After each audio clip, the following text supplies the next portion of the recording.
to the fullest extent, you know what I'm saying? Shout out to Rock Nation for putting this together, having all you guys come out here, you know what I'm saying? Shout out to Peas and Carrots, my man Anwar, Josh Peas, going hard for the team, you know what I'm saying? This is Sleeping in Class Deluxe Edition. It came out today on iTunes right now. It's like #4 on the hip hop charts.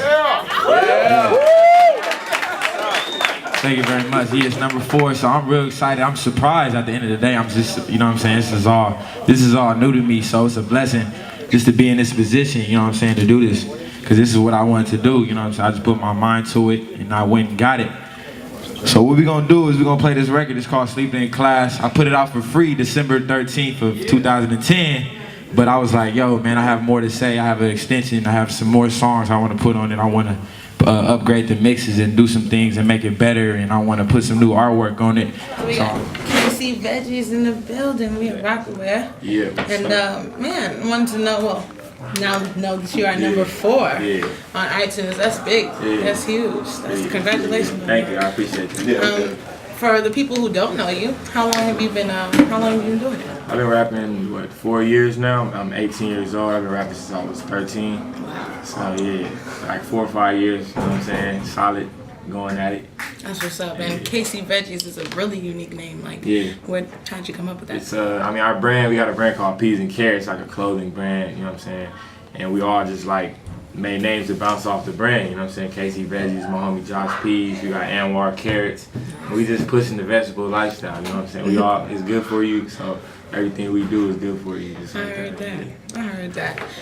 What's the message with KC Veggies music beyond like that it's good for you? Like how are you impacting society? I mean, life is like a garden, you know what I'm saying? You gotta grow. Everything is organic growth, you feel me? So we treat the rap game like the garden, you know? We treat the clothing stuff like a garden. We treat our life like a garden. We just try to grow, you know what I'm saying? Continue to grow with it. So that's the overall message that we try to give to the world. You know, they see a young kid, 18, #4 on the iTunes chart, that can inspire another young kid. So at the end of the day, that's what I try to do with everything I'm doing. So that's the main focus. No doubt.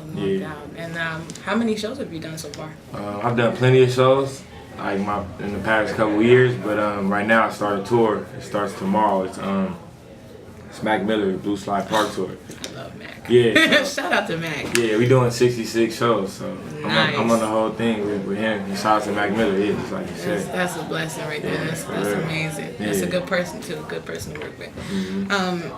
For a lot of us, you know, because you're a 90s baby. Yeah, 93. They tend to have the stigma that, you know, we don't read. What books do you recommend, or what books have you been reading while you've been on the road, like doing your thing? Middle school is when I read the most. It was a book called A Series of Unfortunate Events by Lemony Snicket. That's my favorite shit. I read the whole series. I haven't read much since then, you know what I'm saying? I got a couple books. I'm about to really get back on my reading stuff. Nice. But A Series of Unfortunate Events is my all-time favorite book collection. I'm trying to look for it to get it again, the whole collection. If I find it, I will let you know. What is something that, what CD or what artist would we like most likely not think that you would listen to on your iPod or any portable music device that you have? What's something that's just out of this world crazy on your list? I don't know. I like the Gorillaz. Nice. I like that. It's there. That whole album and the new album they did on their iPad is very interesting. What else? I'll definitely like Alex. Who? Alex? Oh yeah, Alex Greenwald. He's a, you know man? Yeah. Hey, Alex Greenwald. Shout out to Alex Greenwald. We met him in Belgium, Europe. He's Mark Ronson. He's in his band, but he's also a writer and he has all his stuff as well. But he's great. He's great. Nice. Also the group, She Will, Maroon 5. Yeah. Maroon 5 is ill. They're ill. Shout out to Adam Levine. Exactly. I love his voice. He has a great voice. Yeah. I like Little Dragon. Little Dragon, that song Seconds. Dope. That's some different shit. That's just dope. Dope. Yeah. And who would you say that you are most influenced by? Like, if somebody, of course, you know, like how Pandora, you know, you can kind of fine tune it. What genres or what we playing around with as far as influences? I mean, at 13 years old, it was the year of '06. That's the year I was like, at 12 is when I was like, yeah, I want to be a rapper. You know what I'm saying? I was writing raps down, but I didn't know what, you know, you don't really know. I didn't know if this is something I could really get into. But at 13 is when Kanye West dropped College Dropout. He dropped that album, and then no, this is Late Registration. He came out with College Dropout probably like 04, right? Yeah. So yeah, this is when Late Registration dropped. Once I heard the records, like heard him say, and nothing's ever promised tomorrow. Yeah, that was my album. I stood in line for that exactly. Songs like that like made it like, oh, like you need to really try to make a record like that. You need to make these, because that song inspired me. Like, you know what I'm saying? It literally just inspired a young kid of my nature. It was a perfect match for like my life. It was a perfect match for like what I thought, you know what I'm saying, what I wanted to do. Like, I was like, yeah, I want to make a record like that to inspire another kid. Like, this song inspired me, like Drive Slow, homie. Like, all them songs, like, was an epitome of just a young kid's lifestyle. Like the stuff that I'm into and interested in, it really matched up perfect. So just for an album or a body of work to do that for someone's life, I knew that one day I might can make an album like that. You know what I'm saying? I can make something to inspire a person's life or just change the way somebody thinks. So yeah, that influenced me. That definitely influenced me. Shout out to Kanye Titter. Yes, shout out to Kanye, and thank you again for shaking my hand that day, Late Registration. I got that poster you signed for me. That's all right. Man, you know, I guess, you know, again, 90s babies, because I'm trying to bridge the gap between us. 80s and 90s babies, our mentalities are two different ways.